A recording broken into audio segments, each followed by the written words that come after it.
Hi, I'm Katie, a trained hypnotist, subconscious guide, meditation, and shadow work enthusiast.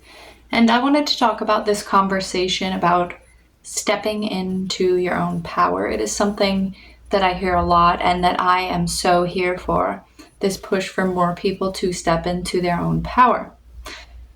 However, I think there's a piece missing from this conversation, and I wanted to weigh in from the perspective of a subconscious guide, which is that I think there's this idea that in order to step into your own power, you have to be extremely confident, you have to be extremely dominant, you have to be make yourself louder than everybody else, and to hold up some sort of reputation, to be perfect or better in some way, to compare and contrast. And I think that in truth, stepping into your own power means less external validation, less comparison, less societal expectation, and more being able to look within, being able to figure out who the real you is, dark and light, and being able to work with that and accept that and be honest about that.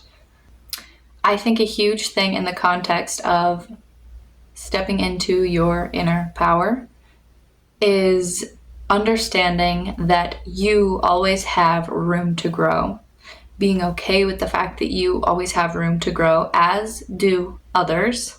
Everybody does. And also on the flip side, understanding that you always have inner wisdom that you can share, and others, no matter who they are, always have inner wisdom that they can share. A huge mark of embracing your own power is also being comfortable with the power of others.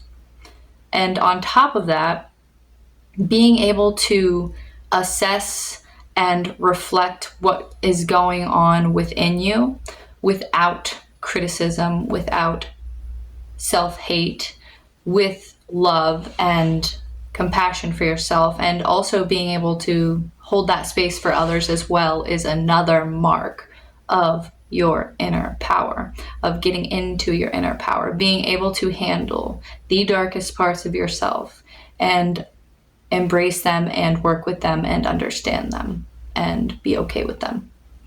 And the same goes for others, being able to offer that grace to other people as well. And one huge thing that I think is really important in the context of stepping into your own power is being able to separate protection methods from personal truths.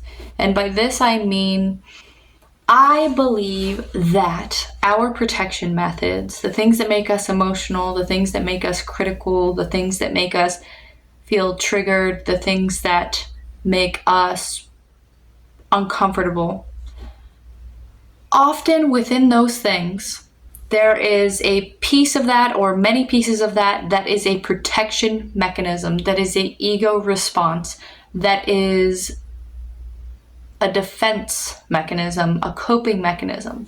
And there is also a part within that that is a personal truth that you feel is not understood, that makes you feel misunderstood, that you feel you don't have space to show off. This is a huge thing. I have realized that a lot of the things that I used to get so defensive about, I have made up in my head why I'm so misunderstood about them.